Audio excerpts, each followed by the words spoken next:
least have some moral of value and find a way of respecting Brock Lesnar for everything that he has accomplished in his career. A prime example, what he did for Dean Ambrose in that incredible match, a match that I haven't shut up talking about since I saw it from WrestleMania 32, mostly because of the beating that Brock Lesnar gave Dean Ambrose and how Dean Ambrose really benefited from the beating that Brock Lesnar gave him, because now we're seeing Dean Ambrose. Lesnar is nowhere to be seen, and Dean Ambrose is champion, which could set up for a match between Brock Lesnar and Dean Ambrose, a rematch from WrestleMania, where Brock Lesnar cashes in on his rematch clause with Dean Ambrose, say, but this time it's for the championship. Not really a rematch clause per se, but this time when we see Ambrose and Lesnar versus Ambrose 2, it's for the championship if we don't see Lesnar face a bigger name, especially with how Lesnar gave Dean Ambrose the fight of his life.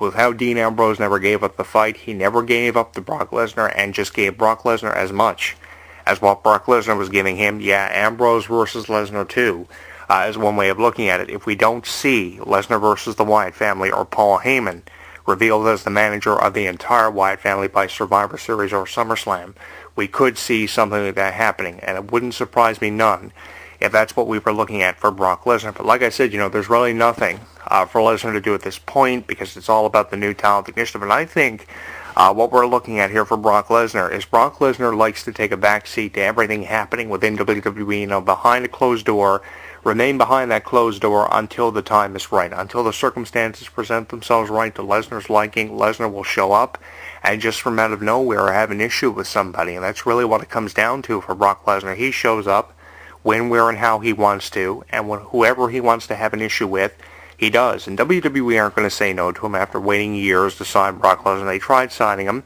in 2007. He was there for the first 2 years of his career, from 2001 through the midway point of 2004, and then 3 years later they signed Brock Lesnar after having no contact or attempt to sign Brock Lesnar. Rather, he tears up the contract at WWE headquarters and goes a number of years after that, 7 through 8 years before he returns out of WWE, and then he has these big matches with John Cena and The Undertaker. I mean, the second half of Lesnar's career really has benefited him because it's allowed him to solidify himself as even a bigger legend than what he was prior to his return. If Lesnar had not returned, let me say this, Lesnar would have been known as one of their biggest names in the way of a Stone Cold Steve Austin, but one of the biggest legends of all time?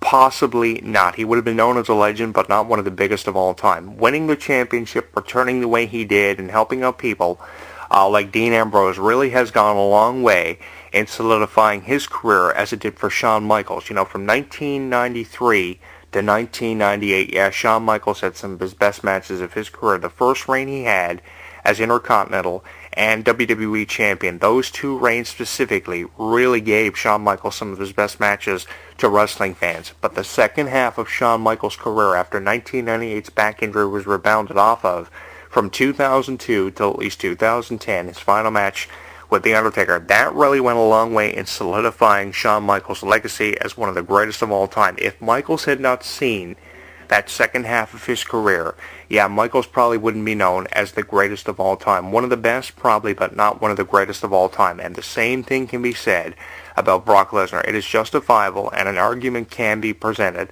that Lesnar's second half of his career was absolutely unnecessary, and WWE didn't have to give in and sign Brock Lesnar after his stomach injury, which prohibited him from fighting in the UFC.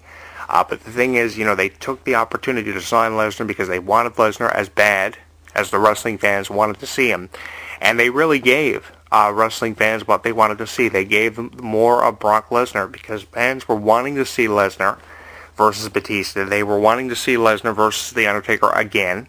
And wrestling fans were given what they wanted. So wrestling fans can't go home at the end of the day and say that WWE just doesn't listen to its fans, because if WWE didn't listen to its fans, and we would have never seen Brock Lesnar sign on with WWE. And to be honest with you, I would be excited for a return of Brock Lesnar around this point in time, especially with this new generation that we've kind of come into. I have never seen more innovative wrestlers and more talented wrestlers than what we've seen as a part of this new talent initiative kind of come into the business from out of nowhere. Names like Kevin Owens, Sami Zayn. I would love for Brock Lesnar to have this chance to create with so many people that he's created with in the past, yes, and had rematches with because of what he's done for them in the past. But I would also love to see Lesnar have the chance to work with people that he's never worked with before. You take the mind of Paul Heyman, throw it in with the brutality of Brock Lesnar, and, have Heyman's creativity put behind a feud with, say, Kevin Owens or Sami Zayn or even the Lucha Dragons, and have Heyman as your creative writer, and you would have an outstanding program between Lesnar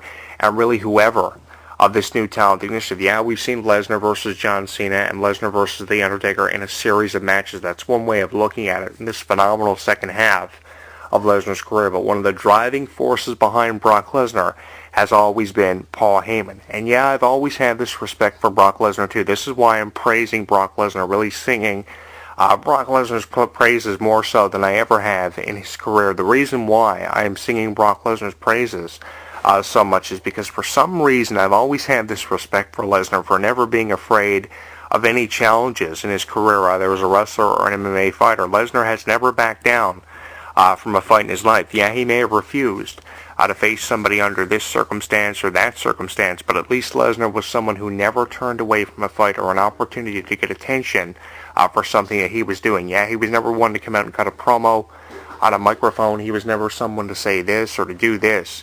But the thing about Brock Lesnar was just somebody who was just so, entertaining to watch and so unpredictable, because you just didn't know when that switch was going to flip for Brock Lesnar. And once that switch was flipped for Brock Lesnar, you just created a 5-star fight in the UFC or had a match created with wrestling that was just a 5-star appearance for Lesnar all the time. And this is why I think Lesnar has been in such high demand for the last few years, is because people just want to see more and more of Brock Lesnar. He's one of these wrestlers or one of these fighters that you can't get enough of, either in the MMA or the WWE. They always have wanted a piece of Brock Lesnar, and someone has always wanted to have a chance to create with Brock Lesnar. So at the end of the day, can you blame either wrestling or the MMA for wanting Brock Lesnar as madly as what they have, at least for the last decade? I don't think anyone is going to blame anyone for wanting Brock Lesnar as much as what he's been wanted for, because of these matches like Brock Lesnar versus The Rock, Brock Lesnar versus Batista, Brock Lesnar versus The Undertaker,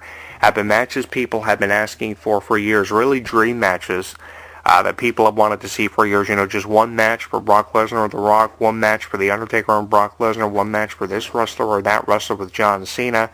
Randy Orton just never was enough for a wrestling fan. And I think it goes back to the respect that not only I have had for Brock Lesnar and shown over the years, but all the wrestling fans and all the MMA fans have had for Brock Lesnar. Nobody has turned away from the opportunity to respect Brock Lesnar and show that admiration for really what has become a standard bearer in professional wrestling or the MMA. Everybody really aspires to be like the top guys in whatever industry you're talking about, fighting or wrestling. And I think Lesnar is just one of those standard bearers that everybody has always aspired to be. And I can't blame anyone for feeling that way about Brock Lesnar. And that's why I can say with 100% certainty and confidence behind it that we have not seen the last of Brock Lesnar. There was a storm brewing. It is an F5 tornado, and Brock Lesnar is not far away from returning to WWE. If you have a thought on Lesnar's return, you can get in on the conversation of this video blog, this radio show, my program, in the comments of this video on my YouTube channel, which of course is at Jonathan Clarke 22, youtube.com/JonathanClarke22. You can follow me on Twitter at Jonathan Clarke 1, twitter.com/Jonathan Clarke 1. You can also get in touch with me on Facebook and Google+, the same for both, at HEW Entertainment. Let me know what your thoughts are on the returns of both Brock Lesnar and Paul Heyman. Also, guys, I would like to say this. Paul Heyman managing just specifically Brock Lesnar, that was a huge move, because seeing Heyman go from managing just Brock Lesnar to Lesnar and Punk to Lesnar, Punk, and Ryback, the Heyman guys, that was kind of difficult for me to get into. Yeah, I've seen Heyman manage a fair share of wrestlers, but no one as near as significant as Brock Lesnar, so my hat's off. And a big thumbs up to Paul Heyman for doing what he did and getting away with what he had done for so many years as the promoter of ECW, which was really ridiculous, but an innovative concept to say the very least, and then going from that to being known as one of the greatest managers of all time. And if anything he'll be known for is the manager of Brock Lesnar and the man behind Lesnar's success, one of the greatest managers of all time, in the words of JBL as the commentator. And I don't think JBL is far off from his assumption for what he's done for names like Brock Lesnar, CM Punk, Ryback in recent years, and even names like Steve Austin, taking Steve Austin and The Undertaker to their major championships, their first major championships in their career, and still doing it for Brock Lesnar. Not only do you have to respect Brock Lesnar, but you also have to have that same amount of respect for Paul Heyman. As much as I hate to admit it, people like Lesnar and Heyman, some of the smartest people in the business, either wrestling or the MMA, and that's why I don't think we've seen the last of someone like a Brock Lesnar. It is far from over for Brock Lesnar, and I'm excited for his future. I'm your host, Jonathan Clarke, and I will talk to you again next week. Like what you hear? Tell us on Facebook, Twitter, and YouTube.